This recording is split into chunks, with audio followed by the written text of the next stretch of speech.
They were serving champagne and crystal flutes when she saw me. Her laughter stopped mid-sentence. Her grip tightened around the glass like she might crush it.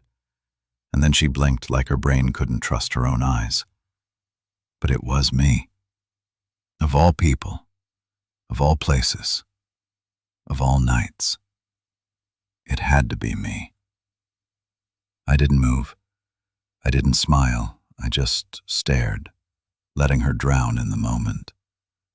She looked like she'd seen a ghost who'd once begged her to stay, cried into his own hands on the kitchen floor, and signed divorce papers with shaking fingers. Her date, tall, sharp suit, thinner than me, was still talking, completely unaware that the woman clinging to his arm was unraveling one facial muscle at a time. Then I saw it. Her lower lip quivered. 3 years. That's how long it had been since Mara vanished from my life without so much as a goodbye. One morning, she left for a branding seminar, and by that evening, she had deleted her email, changed her number, and drained our joint account. The word ghosted doesn't even come close to what she did to me. She made it surgical, like she'd been planning her exit for months, maybe years, and now here she was at a glittering corporate mixer in downtown Chicago, hiding behind a name tag and a man who clearly didn't know the full story. I almost laughed. But 3 years ago, I didn't laugh. I begged. I pleaded. I waited at the airport for hours like a fool. I filed reports. I left voicemails. I called her sister, her dad, even her old boss.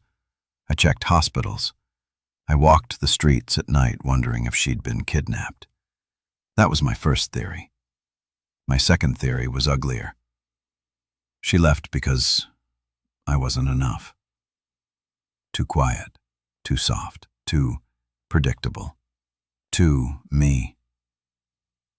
Turns out it was none of those things. When the truth finally came, delivered in the form of an accidental voicemail left on my phone by a man I'd never met.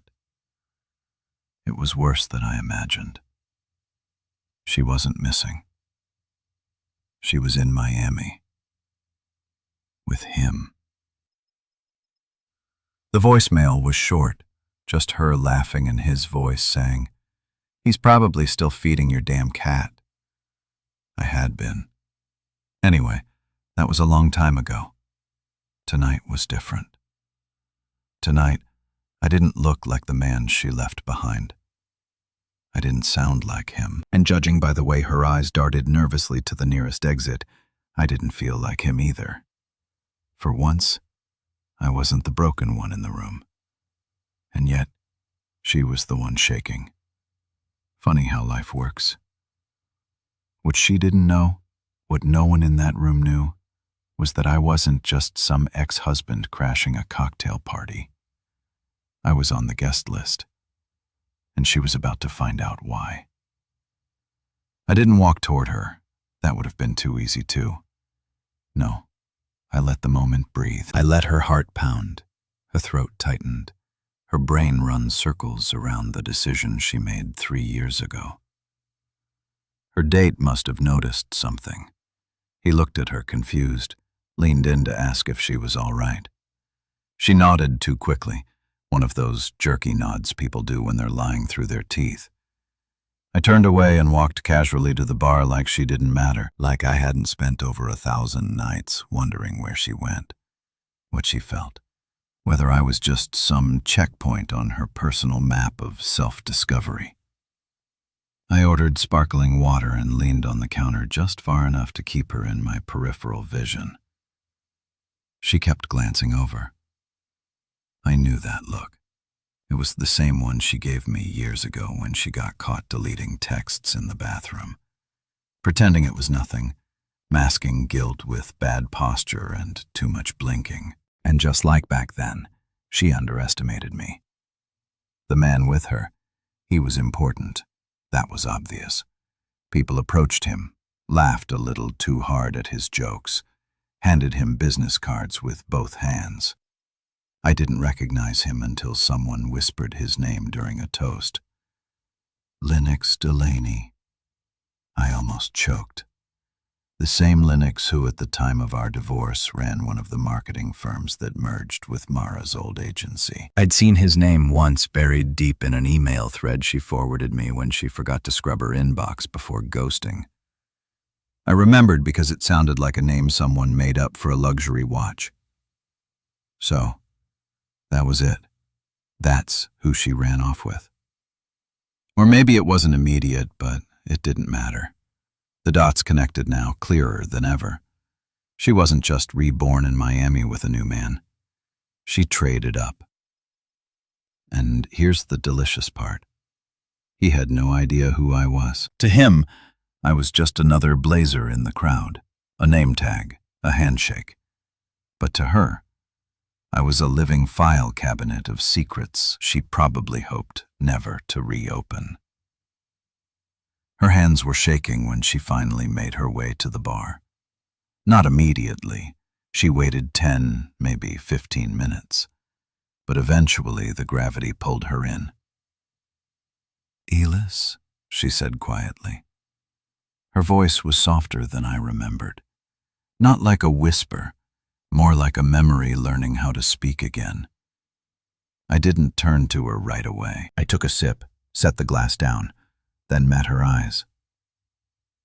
"Hey, Mara," I said. Just that. No drama, no questions. Number. "Why did you leave me?" "Not yet." Her expression buckled. I didn't know you'd be here," she said. Last I heard you were gone." I offered, falling apart, "Feeding your damn cat." Her lips parted, but nothing came out. For a moment, she looked like she might cry again, that little flicker in her chin. But she forced herself still, smiled even. "You look different." "Yeah," I said. "Healing does that." We stood there surrounded by clinking glasses, soft jazz, and polite corporate laughter. But we weren't really in the room. We were suspended in something private, something neither of us wanted to unpack in front of all these polished strangers. And yet I wasn't going to make it easy. "I've read your little articles," I said. "The ones you write for the agency blog. Brand storytelling and emotional resonance. Pretty on brand considering you walked out of your own story mid-sentence." She winced. "Elis, I didn't mean you didn't mean to see me again." "I know. I waited." She didn't speak. Behind her, Lennox was making his way through the crowd with 2 drinks in hand. Still clueless, she noticed, and for a second her face contorted. Panic, guilt, hesitation. I could practically hear the gears grinding in her skull. "Don't worry," I said. "I won't ruin your party." "Elis, please, can we talk just for 5 minutes?" I looked her straight in the eye. "You had 5 years." She flinched like I'd slapped her, and that's when Lennox arrived. "Babe, you okay?" he asked, offering her the drink. She turned around, composed herself, and forced a smile. "Yeah, just ran into someone I used to know." Lennox glanced at me and nodded politely. "Hey, I'm Lennox." I smiled wide and extended my hand. "Elis." We shook. He had no clue, but she did, and that was enough for now. His grip was firm. Too firm, honestly. Lennox was the kind of man who measured dominance by how long you held eye contact during a handshake. His cologne was expensive, sharp, forgettable. I shook his hand like I'd never once sat in his house shoes at the edge of a bed, wondering why I wasn't enough for the woman who used to hum in the kitchen while making tea at midnight. He didn't recognize me, not even a flicker of awareness. He looked right through me, like I was a name tag and a necktie, a footnote in the room. That alone told me everything I needed to know about the story she'd fed him. Either she never mentioned me, or I'd been edited down to a harmless paragraph in her personal myth. "Nice to meet you, Ellis," he said, then turned to Mara. "You want to get some air? You look a little pale."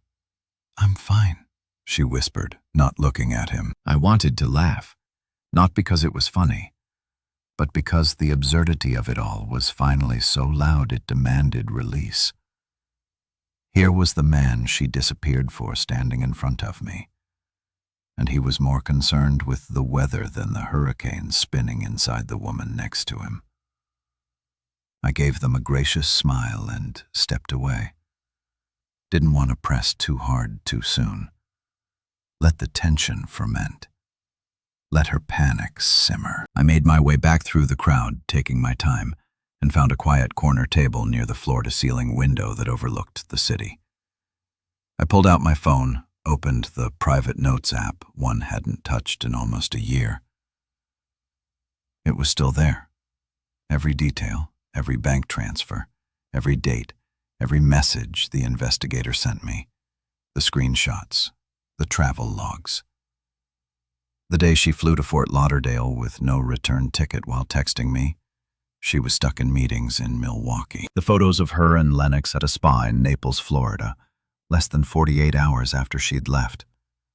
I hadn't deleted any of it because part of me always knew we'd end up here.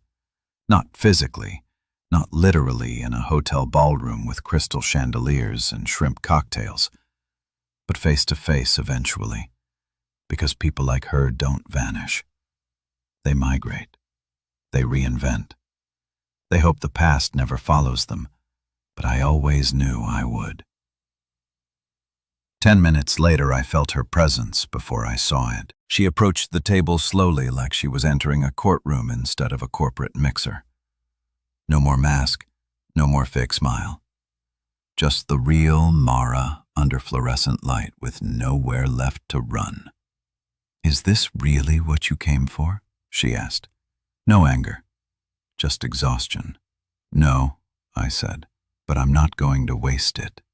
She sat down. Not a word for 30 seconds, just the sound of her exhale and the soft jazz from the speakers overhead. "He doesn't know, does he?" I finally said. She stared at her folded hands. "Number. And what does he know? That you were married? Or that you ghosted me like a scam artist disappearing before a trial?" Her voice dropped. "That's not fair." Neither was waking up alone and learning through LinkedIn that my wife had changed her last name without telling me. She flinched. I leaned forward. Not loudly, not crewy, just surgical. "You didn't leave because you were unhappy. You left because you were already somewhere else." I was lost, Ellis. "No, you were rehearsed. You planned everything. You booked your ticket a week before you told me you were going on a trip. You stopped contributing to our joint savings the month before. You started backing up your hard drive 2 weeks prior to that." She went pale. Her hand shook slightly as she adjusted her bracelet. "You tracked me?" she asked quietly. "No," I said. "You taught me how to do it. You just forgot who I was when you decided I wasn't enough." She covered her mouth with her hand. I thought she might cry again, but she didn't. Maybe she couldn't. Maybe tears were just another layer of her marketing persona. I watched her stare at the floor, blinking hard. "Ellis, what do you want from me?" That question hung in the air like smoke. What did I want? Closure? Justice? To watch her perfect new world collapse with a single whisper? No. I wanted something else. And she would soon understand that truth was far heavier than revenge. "Nothing," I said. "Not yet." I stood, left my untouched drink behind, walked back into the crowd. I didn't need to follow her anymore. She would come find me because now she had to. I didn't expect her to chase me that night. That wasn't the plan. The plan was to let the guilt marinate, let it stew in the corners of her carefully curated new life. the one that didn't have room for the version of me she left behind. But by the time I got to the elevator, I heard her heels again. Not running, just desperate enough. "Ellis," she called just as the doors started to close. I could have let them shut. Should have. But something in me wanted to watch her squirm in a place with no audience. I tapped the button. The doors slid open. She stepped in, arms folded like a child waiting for punishment. She didn't look at me until we were halfway to the lobby. "I didn't come here to hurt you," she said. I scoffed, looking straight ahead. "Then you're still as delusional as ever." She blinked. That stung, and I wanted it to. "I didn't know you were with the firm now," she said. "Why would you? You cut ties with my entire life, family, friends, work. It wasn't a divorce, Mara. It was a disappearance." Silence filled the space between us. "Do you know what I did the night you left?" I continued, quieter now. "I called every hospital in Charlotte. Everyone. I thought maybe you'd been carjacked or assaulted. I was ready to put up flyers." Her eyes welled, but I didn't stop. "And you were in Florida drinking sangria in a rooftop bar with Lennox Delaney." "I wasn't happy with you anymore," she said, almost pleading. "I felt like I was suffocating in that life. I needed something bigger." "No, you needed someone richer. Say it." "That's not fair, isn't it?" The elevator opened. I walked out without looking back, but she followed. We ended up in the hotel's mezzanine lounge, empty except for a bartender polishing glasses and a sleepy jazz loop playing on a speaker that probably hadn't been touched since the 90s. I sat in a high-backed chair near the fireplace. She didn't ask permission, just sat across from me like the old days when things were simple and forgiveness came with tea and a blanket. "I didn't plan to stay with him, you know," she said after a moment. "It was supposed to be temporary, just an escape." I laughed bitterly. 3 years is a long escape. She looked away. "He changed. Ellis, he's not who I thought he was." But I was too deep in to fix it.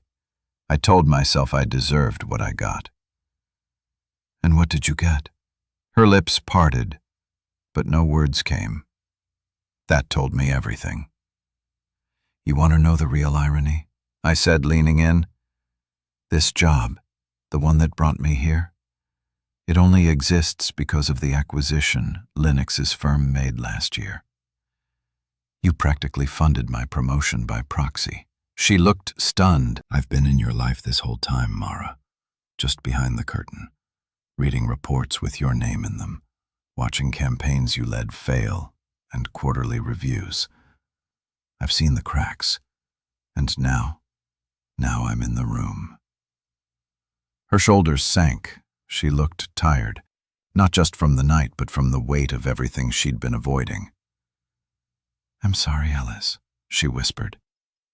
"I'm not." She looked up, confused. "Because I wouldn't be sitting here like this without what you did, and you wouldn't be falling apart in front of me if you were as fulfilled as you pretend to be." Tears slipped down her cheek silently. For a moment, neither of us moved. It wasn't romantic. It wasn't tragic. It was raw, ugly, honest. And then she said something that shifted everything. "I've thought about messaging you so many times. I even wrote drafts. I never hit send. I waited. I still have your sweater, the gray one with the tear in the sleeve." I closed my eyes. That sweater, the one she used to steal when it got cold, the one I hadn't seen since the day before she vanished. She hadn't thrown it away. And that scared me more than anything else because it meant she hadn't really left. Not fully, not yet. And I wasn't sure if I was strong enough for what was coming next. The fire beside us crackled faintly, as if mocking the quiet between us. Her last words still clung to the air like perfume she hadn't meant to wear.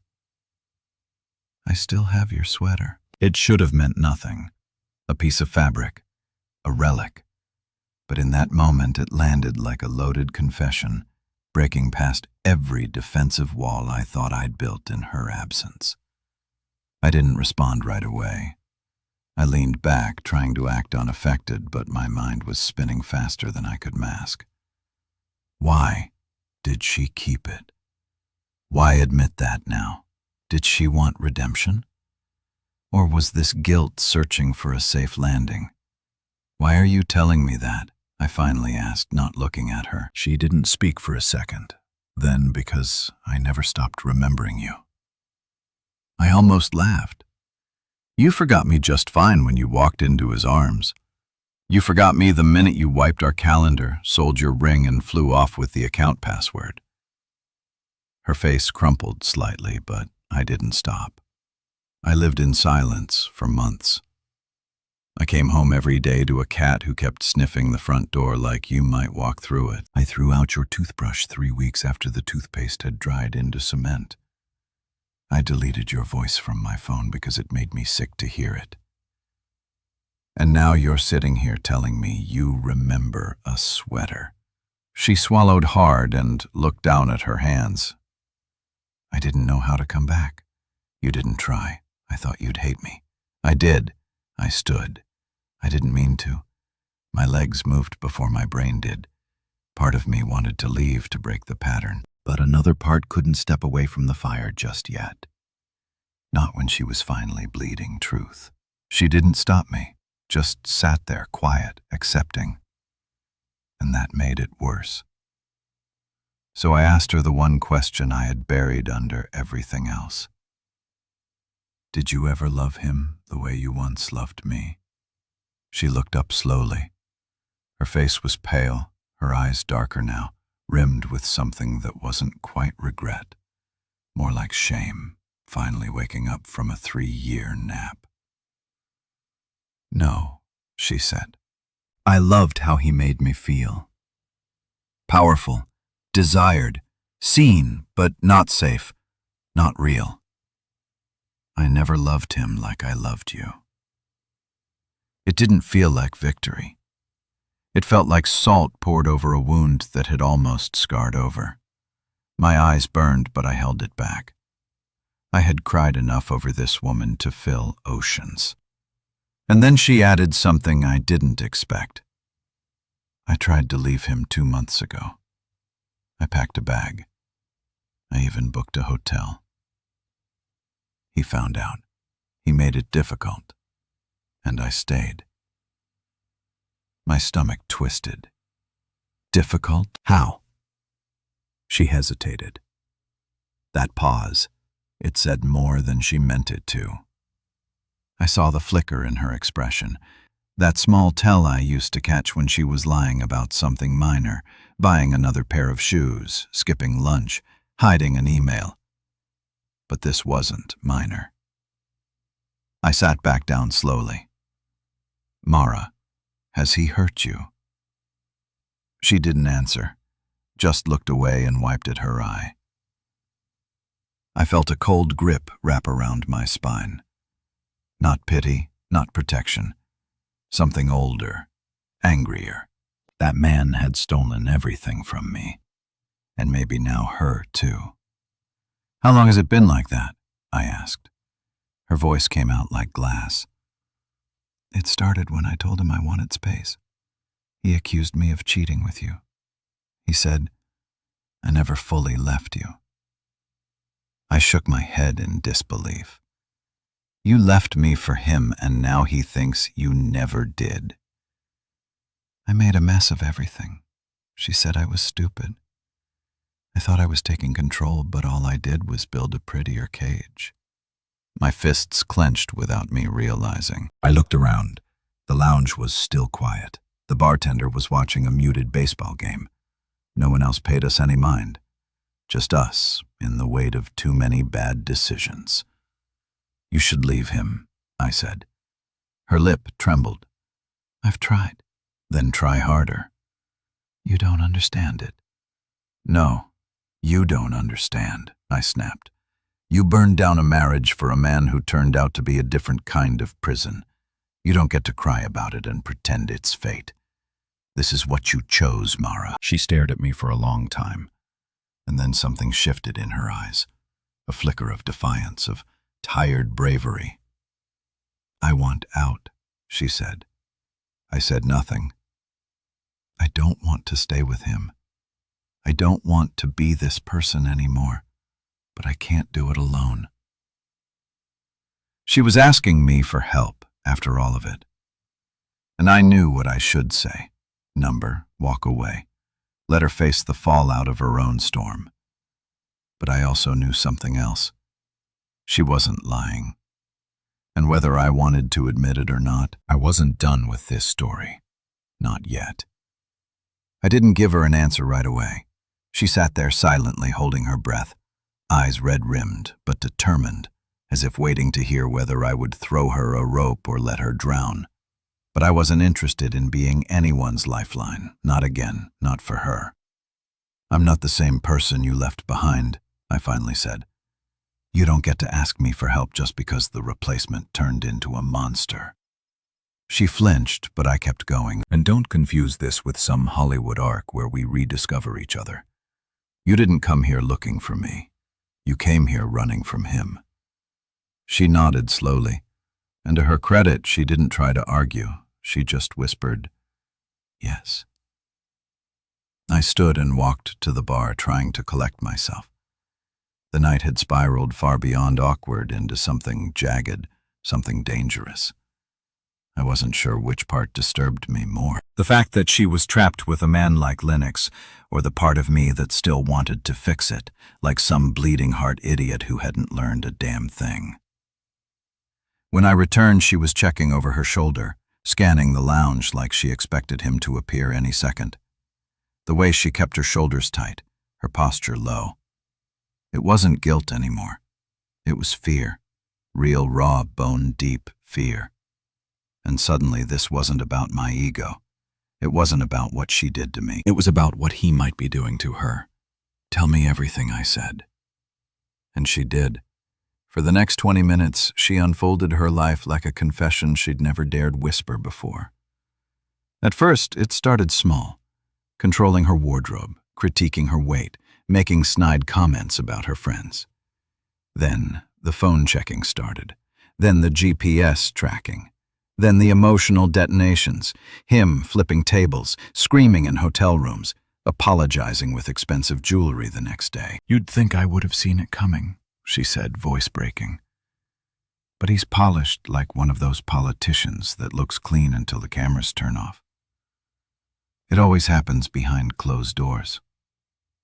She paused, twisting her wedding ring.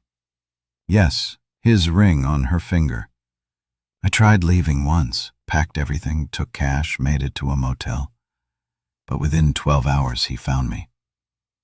I don't know how. I never told anyone where I was going, but he was there waiting in the lobby like he'd been the one who'd left. My stomach dropped. This wasn't just toxic. It was calculated. "You ever call the police?" She shook her head. "What would I say? That the man I left you for is too attentive?" I clenched my jaw. "You say he's tracking you. You say you feel threatened." "He's never hit me, Ellis." I leaned in. "You don't need a bruise to be in danger." She went silent, and for the first time that night, I realized just how far down the spiral she'd fallen. This wasn't a woman looking for redemption. This was a woman trying to escape a life that had slowly eaten her alive. And I hated that I still cared. "So what?" I asked. "You want me to drive you to the airport? Book a hotel under a fake name? Become your shadow while you run from the man you chose over me?" "No," she said. "I want you to help me make him stop." I stared at her. "Mara, what are you talking about?" She hesitated, then pulled out her phone, thumb trembling as she unlocked it. She scrolled through a folder and handed it to me. Photos, videos, audio clips, all hidden, all organized. "Security Kim, stills, recordings from behind doors, voice memos whispered late at night. Evidence of everything. "You've been documenting him?" I asked. She nodded. "For 6 months." I couldn't believe it. All this time she had been collecting proof, building a quiet case against the man she lived with, a man who smiled in boardrooms and shook hands with politicians. But in private, he was a trap with teeth, and now she was ready to set the match. "I can't do this alone," she said, "but you know how he operates. You know the company, the people. You can help expose him." I looked at the phone in my hand at her and I realized the truth. She didn't come back to ruin me. She came because I was the only person who knew the version of her before the mask, the only person who might still believe she was worth saving even after everything. And whether I wanted to admit it or not, this wasn't just her story anymore. It was mine, too. The next morning, I woke up with her phone still in my hand. I hadn't even meant to fall asleep. Somewhere around 3 a.m., I had gone from flipping through the files to bookmarking names, screenshots, and timestamps. It was a full dossier, not just on Lennox, but on the people who helped keep his image spotless. Executives, assistants, even one PR rep from the firm we now both technically worked under. All of them complicit, whether by silence or design. It was more than disturbing. It was a network, and she'd been living inside it for 3 years like a prisoner disguised as a partner. When I handed the phone back to her, she looked like she hadn't slept either. We didn't speak as we walked out of the hotel lounge and into the breakfast crowd. Suits and heels brushed past us like we didn't exist. And in a way we didn't. We were ghosts in a glass castle, hiding in plain sight. She finally broke the silence over black coffee and burnt eggs. "I have a plan, but I can't do it without you." I looked at her, and not the version I used to know. Not the woman in our wedding photos, not even the one who vanished without warning.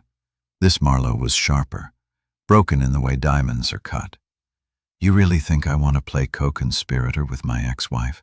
I said. She didn't blink. "No, I think you want to see justice done.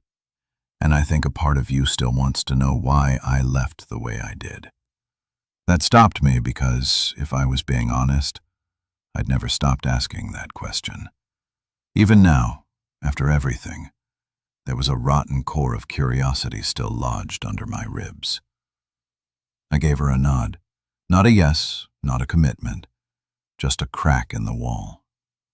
And that was all she needed. Her plan wasn't violent. It wasn't reckless. It was strategic, slow, devastating. "Tonight, I'm taking him to dinner. The kind where you dress up and smile for cameras," she explained. "You'll be there too, but he won't know it." "Why would I be invited to that?" I asked. "You won't be," she replied. "You'll be seated 2 tables back under a different name. I already pulled the strings. You'll have a view of everything and a direct mic feed from the purse I'll be carrying." "You're bugging him at dinner?" She gave a cold half smile. "We're bugging him, and if he brings up anything, and he will, you'll have it along with the rest of what I've gathered." It was insane, risky, and it had one huge flaw. What if he recognizes me? He won't. He barely noticed you at the mixer. You think he'd recognize you under a different haircut, a different suit, and a new name on the reservation? He's blind when it's not about him. It sounded too simple, too easy.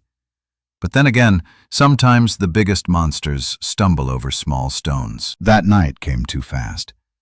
I rented a suit that didn't fit quite right and checked in under the name Thomas Avery at a downtown steakhouse that hosted more deals than dinners. She arrived 15 minutes later, radiant in black silk, not a trace of fear on her face until she sat down across from him. He looked good, relaxed, confident, like a man who'd never been questioned in his life. But I watched closely from behind my wine glass, the earpiece buzzing faintly in my ear with every word they said. "You seem distracted lately," Lennox said. "Work," she replied. "We're under pressure to turn the quarter." He took a sip of wine. "Maybe you're under pressure." "I don't do stress," she laughed. Not a real laugh, but it passed. Then, just like that, he leaned in, voice low, laced with menace. "Someone's been poking around, asking about the books, digging into campaign expenses from 2 years ago. That's not random. That's someone with history." My blood went cold. He continued, swirling his drink like it mattered. "I don't believe in coincidences, Mara. I believe in leaks and betrayal. Which one are you?" She kept her voice even. "Neither, but maybe you've made more enemies than you thought." He stared at her, unblinking. "You're not as good a liar as you think." My hands clenched under the table. I wanted to move, say something, do something, but I stayed frozen. The earpiece buzzed with static as their conversation dipped into code words. Innuendo, a language built for people who had too many secrets and too much to lose. And then came the real bomb. "If I find out you're working with someone, Mara," he said, slowly cutting into his steak, "I won't just ruin them. I'll make sure they never work again. Never breathe comfortably again. I have friends in places you've only seen on building directories." Mara didn't flinch. "Then I hope your friends are good at keeping secrets, Lennox. Because you're terrible at it." It was subtle, cold. The kind of line that only means something if you know what she knows. If you know what we now had on him. He paused, smiled tightly. "Cheers," he said. "Cheers," she replied. They raised their glasses. I raised mine too, from 2 tables away, heart thudding, blood boiling, knowing we'd just stepped into a game that was far bigger, far dirtier, and far more dangerous than either of us had imagined. 3 days after the dinner, everything shifted. I didn't hear from Mara for 24 hours. Not a call, not a text. I tried not to panic. After all, that had been the plan. Step back, wait, observe. But when she missed our agreed check-in, my pulse kicked into overdrive. I started imagining the worst. Lennox finding out, confronting her, making good on those quiet, expensive threats. I'd seen too much now to pretend he was all bark.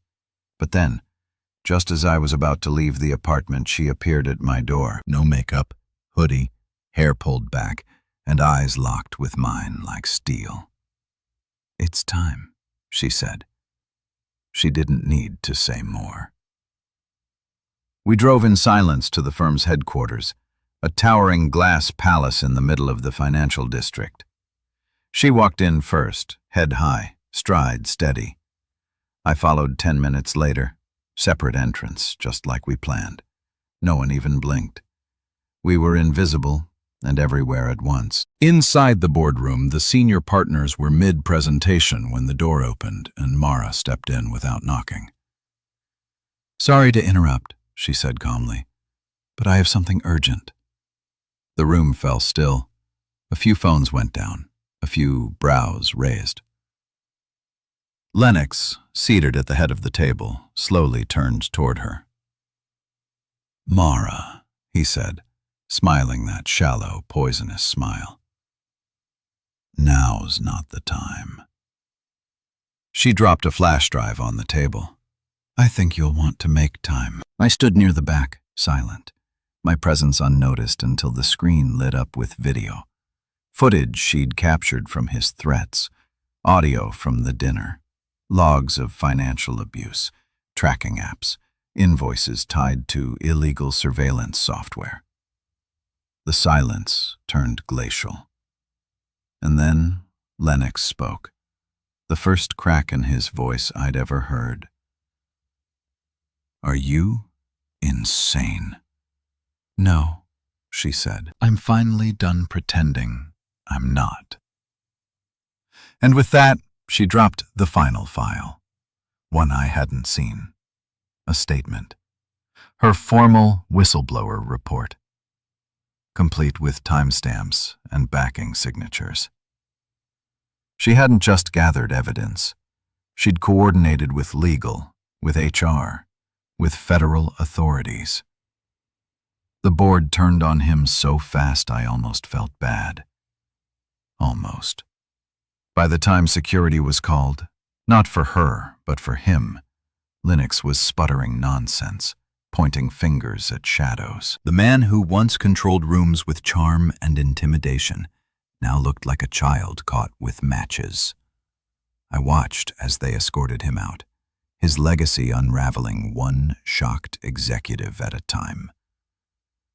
Later that afternoon, in a quiet cafe 3 blocks away, we sat in the sunlight, speechless. You knew this would happen, I said. She nodded, but I didn't know if I had the courage to finish it. You didn't need courage, I said. You needed someone who remembered who you were before all of this. She looked at me for a long time, and then for the first time in years she smiled.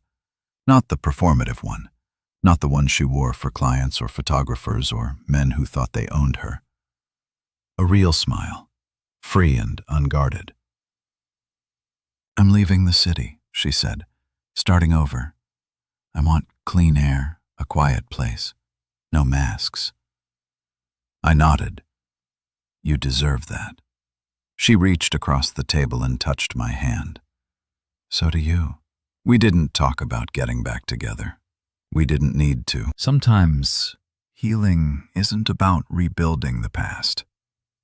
It's about honoring it, then letting it rest. Before she left, she handed me something small wrapped in tissue paper. I opened it after she walked away.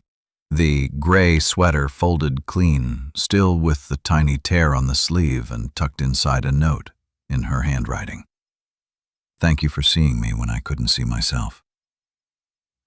I smiled. For the first time in years, I didn't feel like the man who was left behind. I felt like the man who got back.